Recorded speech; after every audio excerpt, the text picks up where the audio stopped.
Assalamualaikum. Welcome to Shah Group Educational Channel. This is your mathematics instructor, Mohammad Faizan. Class metric, subject mathematics, chapter name is chords and arcs. What we will learn in this lecture, theorems related to chords and axes. तो chord से relevant और इन सारी चीजों से relevant हम तमाम theorems पढ़ेंगे. chord क्या होता है, circle क्या होता है, ये चीजें हम पिछले chapters में cover कर चुके हैं. थ्योरम आपके पास लिखा हुआ है, if two arcs of a circle और कॉन्ग्रेंट सर्किल, यानी दो बातें कर रहे हैं. पहले आपने एक सर्किल के लिए काम करना पड़ेगा और फिर दो सर्किल के लिए काम करना पड़ेगा. तो if two arcs of a circle are congruent, अगर सेम है, then the corresponding chords are equal. यानी सर्किल के दो आर्क्स अगर बराबर हैं, जैसे एक आर्क आपने यूं लगाया, एक आर्क यूं लगाया, तो इसके बनने की वजह से जो सर्किल की कॉर्ड्स बनेंगी वो भी इक्वल होनी चाहिए. तो सर्किल बनाते हैं. ठीक है, बेसिकली ये बात कर रहा है ए बी और सी डी. तो कह रहा है अगर ए बी का जो आर्क है और सी डी का जो आर्क है वो इक्वल है, तो प्रूव ये करें कि ए बी और सी डी की जो लाइन है वो भी बराबर होगी. ठीक है, तो हमने क्या किया बेटा, हमने ओ से सबको जोड़ दिया. ये कंस्ट्रक्शन की छोटी सी, कि ओ से ए को भी जोड़ा, बी को भी जोड़ा, सी को भी जोड़ा, डी को भी जोड़ा, और ये लाइन तो आपस में जुड़ी हुई थी. तो पहले एक सर्किल के लिए काम कर लेते हैं और अपना गिवन लिखते हैं. गिवन क्या था, सर्किल है सेंटर ओ के साथ, ए बी और सी डी कॉन्ग्रेंट है, कॉन्ग्रेंट आर्क है, आमने सामने आर्क्स है, और ए बी और सी डी बराबर लानी है. प्रूव ये करना है कि A B is equals to C D. ठीक है, और कंस्ट्रक्शन हमारी ये है कि हमने ए को ओ से बी को, ओ से सी को, ओ से डी को, सबसे जोड़ दिया. स्टेटमेंट और रीजन की तरफ आते हैं. बड़ी आसान सी बात है भाई, दो ट्राइंगल आपको बनते हुए नजर आ रहे हैं. ठीक है, तो पहले हम दोनों ट्राइंगल्स ले लेते हैं. कौन कौन से, ओ सी डी और ओ ए बी. अच्छा, अब इन दोनों ट्राइंगल्स में क्या क्या बराबर है, आपको ये बात बहुत सारी बार बता चुका हूं मैं कि किसी भी ट्राइंगल में 6 चीजें होती हैं. अगर दो ट्राइंगल्स की आप 3 चीजें बराबर प्रूव कर दें तो इसका मतलब वो दोनों ट्राइंगल्स आपस में बराबर होंगे और उनकी सारी की सारी चीजें आप बराबर रख सकते हैं. तो इन दोनों ट्राइंगल में आपको बराबर क्या क्या दिख रहा है, हमें नजर आ रहा है बराबर. इन दोनों ट्राइंगल में ओ से ए का डिस्टेंस ओ से सी के बराबर है, क्योंकि दोनों रेडियल है. भाई यहाँ से कॉर्नर पे भी सेंटर है, यहाँ से रेडियस है, यहाँ से कॉर्नर पे भी रेडियस है, तो ये रेडियल सेगमेंट है. फिर आपको नजर आ रहा है ओ से बी का डिस्टेंस ओ से डी के बराबर, क्योंकि ये भी तो रेडियल है. ठीक है, तो दो रेडियस से मिल गया. दूसरा आप क्या कह सकते हैं, देखिए ये और ये और ये, यानी कि यहाँ ओ से ए का डिस्टेंस ओ से बी के बराबर है, ओ से सी का डिस्टेंस ओ से डी के बराबर है. तो क्योंकि बराबर है तो दोनों के एंगल्स भी क्या होंगे, बराबर होंगे. यानी एंगल 1 और 2 आपस में बराबर होगा, क्योंकि सेंट्रल एंगल है टू कॉन्ग्रेंट आर्क्स का. जब तीन चीजें बराबर हो गई तो इसका मतलब ट्राइंगल आपस में बराबर है. कौन सा पोस्टुलेट लगा, साइड साइड एंगल. तो एस एस ए का पोस्टुलेट लग गया. ऐसे एस लिख दें, एस एस ए लिख दें, डजंट मैटर. तो आपने एस एस का पोस्टुलेट अप्लाई किया. इसका मतलब इस ट्राइंगल की सारी चीजें बराबर होंगी. जब सारी बराबर होंगी तो मैं कह सकता हूं ए बी बराबर सी डी के, क्योंकि सेम ट्राइंगल है. तो हमने कहा A B is equal to C D. इसे कहते हैं कॉन्ग्रेंस ऑफ ट्राइंगल, यानी corresponding side of congruent triangles. यही चीज आपको प्रूव करनी थी. अब यही बात हम दो सर्किल में प्रूव करते हैं. ठीक है, if two arcs of a circle. अच्छा, सवाल पूरा वही है लेकिन हमने डायग्राम थोड़ी सी चेंज की. दो सर्किल की बात कर रहे हैं तो दो सर्किल बनाए सेंटर से. वही वाली बात, ये आर्क ई और आर्क एफ बराबर है, आपको बता दिए. आपने ए को बी से कनेक्ट किया, ये आपकी कॉर्ड्स हैं, ये दोनों बराबर आनी चाहिए. ए बी और सी डी बराबर आना चाहिए. ओ को ए से, ओ को बी से जोड़ा, और क्योंकि सर्किल डिफरेंट था तो ओ नहीं रखा, उसको ओ डैश कर दिया. तो ओ डैश को सी से और ओ डैश को डी से हमने जोड़ दिया. दो गिवन क्या है, गिवन आपके पास वही चीजें हैं कि दो सर्किल्स हैं ओ और O dash respectively. A B और सी डी आपकी बराबर कॉन्ग्रेंट आर्क्स हैं, सेम आनी चाहिए. प्रूव ये करना है. कंस्ट्रक्शन हमारी है कि ओ से हमने ए को और बी को जोड़ा और ओ डैश से सी और डी को जोड़ा. सबसे पहले दोनों ट्राइंगल कंसीडर करते हैं. कौन कौन सा ट्राइंगल है, ओ ए बी और O dash C D. Triangle consider कर लिया. ठीक है, इस ट्राइंगल में क्या क्या सेम है, ओ से ए का डिस्टेंस ओ डैश से सी का, क्योंकि सेम है ना, कॉन्ग्रेंट ट्राइंगल था ना. तो हमने कहा ओ से ए का डिस्टेंस ओ से ओ डैश से सी के डिस्टेंस के बराबर है, क्योंकि सर्किल सेम थे तो रेडियस भी सेम होगा. तो ये लाइन आपकी सेम है. क्या ये दोनों भी सेम है, ओ से बी का डिस्टेंस ओ ओ डैश से डी के बराबर. जब ये दोनों बराबर हैं इन दोनों के, तो इसका मतलब ये वाला एंगल इस एंगल के भी बराबर होगा. तो एंगल 1 एंगल 2 के बराबर, क्यों, क्योंकि central angle of two congruent arc है, सेम आर्क्स थे. जब तीन चीजें बराबर होंगे तो पोस्टुलेट कौन सा लगा, साइड साइड एंगल। तो आपने कहा ये दोनों ट्रायंगल बराबर है, और अगर दोनों ट्रायंगल बराबर है तो दोनों की तमाम चीजें बराबर होंगी, और तमाम चीजों का मतलब हुआ कि ए बी बराबर सी डी के। ठीक है जनाब, ये आपने कर दिया प्रूफ। आगे बढ़ते हैं 27.2 पर। इसी का कन्वर्स है, उलट है इसका।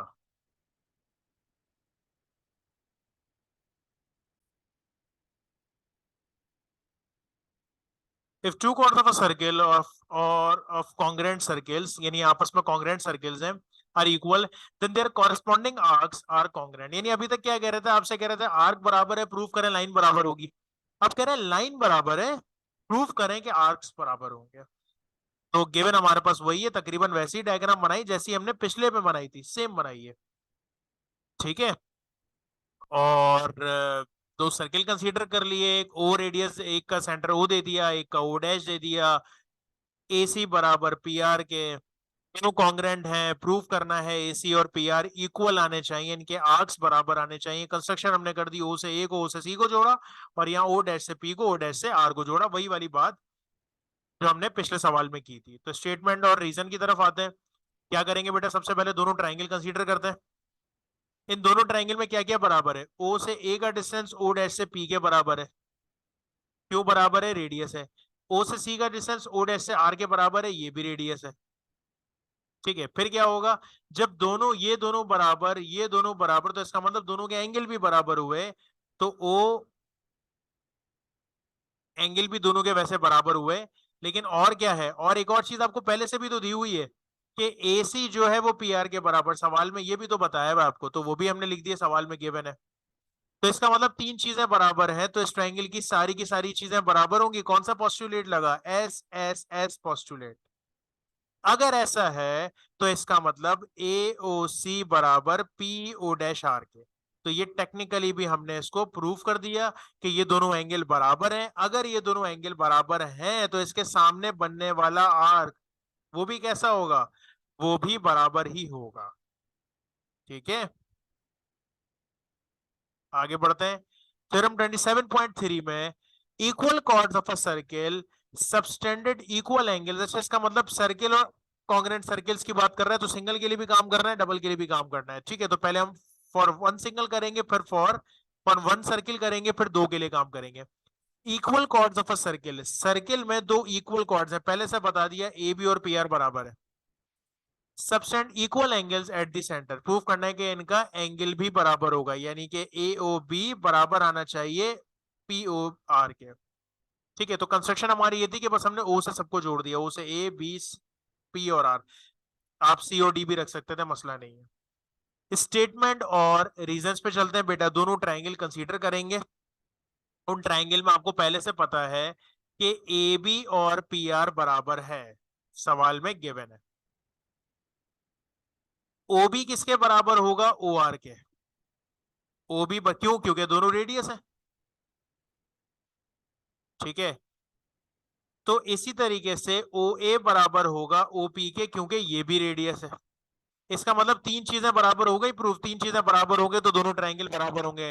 कैसे बराबर होंगे, S S S postulate, side side side postulate. अब अगर तीन चीजें बराबर, ट्रायंगल आपस में बराबर, तो फिर इन ट्रायंगल का सब कुछ बराबर। सब कुछ बराबर से क्या मतलब होगा कि इसका ये एंगल और ये एंगल भी बराबर ही आएगा। हम कहेंगे A O B equals to P O B, क्यों, क्योंकि कॉन्ग्रेंस ऑफ ट्रायंगल्स है, यानी corresponding angles of congruent triangle. हो गया प्रूफ। अब इसके दो सर्किल्स की अगर हम बात करेंगे तो बेटा डायग्राम थोड़ी सी चेंज करते हैं, और डायग्राम में एक सर्किल के अंदर अलग ट्रायंगल बनाते हैं, दूसरे में अलग बनाते हैं। पॉइंट्स एक का ओ कर देते हैं, एक का ओ आर कर देते हैं, प्रूफ करने के लिए। क्योंकि प्रूफ करना है ना, तो प्रूफ करने के लिए हमने कंस्ट्रक्शन की, एक कोई पॉइंट ले लिया एस, पी से उसको भी जोड़ दिया, ओ डैश से उसको भी जोड़ दिया। तो पहले हमने कहा ओ और ओ डैश आपके सेंटर्स हैं, ए सी और पी आर आपका इक्वल है, जो कि कॉर्ड्स हैं। प्रूफ क्या करना है कि एओसी बराबर आना चाहिए पी ओ डैश आर के।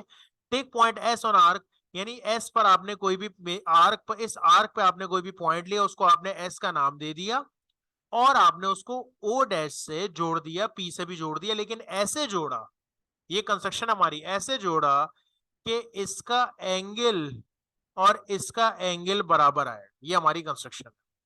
तो स्टेटमेंट रीजन पे जाते हैं।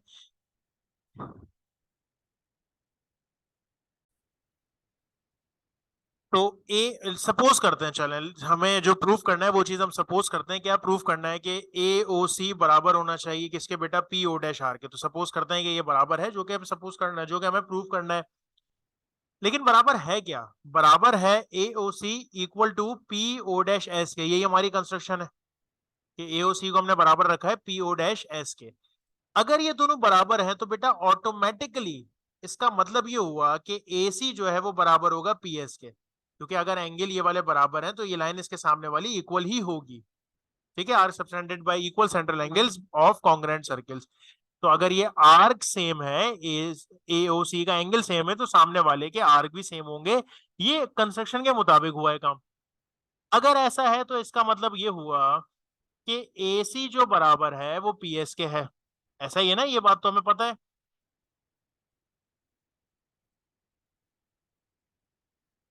लेकिन थोड़ी देर पहले आपको सवाल में क्या दिया हुआ था कि एसी किसके बराबर है, एसी बराबर है पीआर के। इसका मतलब ये हुआ, अगर मैं यूं कहूं एसी से एसी कैंसिल, तो पीएस किसके बराबर हो गया, पीआर के। पीएस बराबर हो गया पी आर के। ट्रांजिटिव प्रॉपर्टी भी कहते हैं, यूं कह लें यूजिंग इक्वेशन 2 और 3 की आपने। इसकी ऐसे जरूरत नहीं है, दोनों हमने सेम ही लिखा है वैसे ही। अब अगर ऐसी सिचुएशन है तो ये तो सिर्फ एक ही वक्त में पॉसिबल है कि P से लेकर R तक का डिस्टेंस और P से लेकर S तक का डिस्टेंस तो सिर्फ तभी मुमकिन है जब ये S और R एक ही पॉइंट होगा। यानी हम कहें which is only possible if R coincides with S, यानी S और R अगर एक ही पॉइंट है तो ही पॉसिबल है। तो अगर एक ही पॉइंट है तो इसका मतलब आपने प्रूव कर दिया कि हमारी जो सपोजिशन थी, जो हमने सपोज किया था, वो बिल्कुल सही बात है कि ए ओ सी बराबर है पी ओ डैश आर के।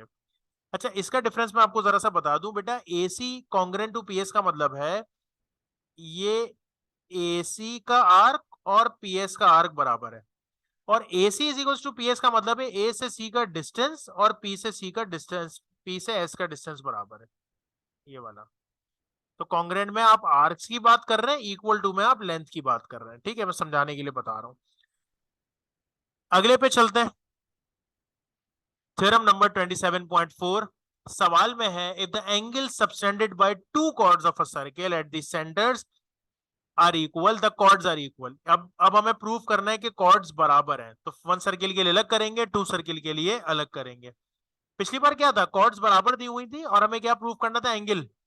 इस बार एंगल दिया हुआ है, ठीक है, एंगल बराबर है और कह रहे हैं कि कॉर्ड्स बराबर प्रूव करो। तो एक सर्किल के लिए काम करते हैं। सर्किल बनाया, ओ से हमने सबको कनेक्ट कर दिया जैसे पिछली डायग्राम्स में कर रहे हैं। कंस्ट्रक्शन हमारी यही है, हमें प्रूफ क्या करना है कि ए बी और पी आर बराबर होना चाहिए। बहुत आसान सी बात। ट्राइंगल कंसीडर करते हैं दोनों। इन दोनों ट्राइंगल में क्या क्या बराबर है, ओ से आर का डिस्टेंस ओ से बी के, क्योंकि रेडियस है। अगला क्या कह सकते हैं कि ओ से पी का डिस्टेंस ओ से ए के बराबर, ये भी रेडियस है। एंगल आपको पहले से बराबर दिया हुआ है, ये वाला एंगल इस वाले एंगल के बराबर, क्योंकि ये आपके गिवन था ये। तो अगर तीन चीजें बराबर हो गई तो दोनों ट्राइंगल बराबर हो गए, क्या कहेंगे, साइड साइड एंगल पोस्टुलेट। ठीक है, अगर ये चीजें बराबर है तो इसका मतलब सब कुछ बराबर है। तो सब कुछ बराबर में अपोजिट साइड भी तो बराबर हो गई। ए बी इक्वल्स टू क्या हो गया, पी आर के। Corresponding side of congruent triangles हो गया प्रूफ। दो सर्किल के लिए काम कर लेते हैं सेम। दो सर्किल बनाए, एक को हमने ओ कर दिया, एक को ओ डैश कर दिया सेंटर को। हमें प्रूव ये करना है कि ए से सी का डिस्टेंस बराबर है पी से आर के, एंगल पहले से बता दिया कि बराबर है। ठीक है, तो स्टेटमेंट रीजन लिखते हैं, ये दोनों ट्राइंगल्स कंसीडर करते हैं। इन ट्राइंगल में क्या क्या बराबर है बेटा, इन दोनों ट्राइंगल में ओ से ए का डिस्टेंस ओ से पी के, ओ डैश से पी के बराबर है। ठीक है, क्यों बराबर है, दोनों का रेडियस सेम है, सर्किल उसने कहा था ना इक्वल है। अच्छा, फिर ए ओ सी बराबर है पी ओ डैश आर के, तो इसका मतलब इन दोनों के एंगल भी बराबर है, सवाल में पहले से गिवन था। तीसरा क्या बराबर है, ओ से सी का डिस्टेंस ओ डैश से आर के बराबर है। क्यों, क्योंकि ये भी रेडियस सेम सर्किल है, तो इसका मतलब रेडियस की वजह से आपने इन दोनों को भी बराबर कर दिया। तीन चीजें बराबर हो गई तो इसका मतलब ट्राइंगल तो आपस में बराबर होगा ही होगा। कौन सा पोस्टुलेट लगेगा, साइड एंगल साइड। और अगर ऐसा है तो फिर इन दोनों ट्राइंगल की सब कुछ वैल्यू, सारी वैल्यूज बराबर होंगी। तो कौन सी वैल्यू बची, A C is correspondent to PR, AC और PR भी बराबर होगा, इसे कहते हैं corresponding sides of congruent triangles. चले जी, इसके MCQs करते हैं। If a chord of a circle subtend a central angle of 60 degree, then the chord and radial segment are, अगर chord के साथ आपकी 60 डिग्री बन रही है, देखें, if a chord of a circle subtend a central angle, यानी आपने सेंटर से एक chord जो बनाई वो बनाई आपने 60 डिग्री की, then the chord and the radial segment, chord और radial segment हमेशा कितना बनेगा बेटा, परपेंडिकुलर ही होता है। An arc subtend a central angle of 45 degree, then the corresponding chords will be subtend a central angle of, अगर एक 45 का है बेटा, एक साइड पे 45 का है तो दूसरी साइड पे भी कितना बनेगा, यानी यहां से यहाँ 45 है तो ऑटोमेटिकली यहां से यहाँ भी कितना बनेगा, एक तरफ 45 है तो दूसरी तरफ भी कितना बनेगा, 45 डिग्री ही बनेगा। डायमीटर डिवाइड द सर्किल, ये सर्किल है, सर्किल का डायमीटर कहां बनता है, सेंटर से पास होता है, तो सर्किल को कितने हिस्सों में तोड़ दिया इसने, सर्किल को डायमीटर ने 2 हिस्सों में ब्रेक कर दिया।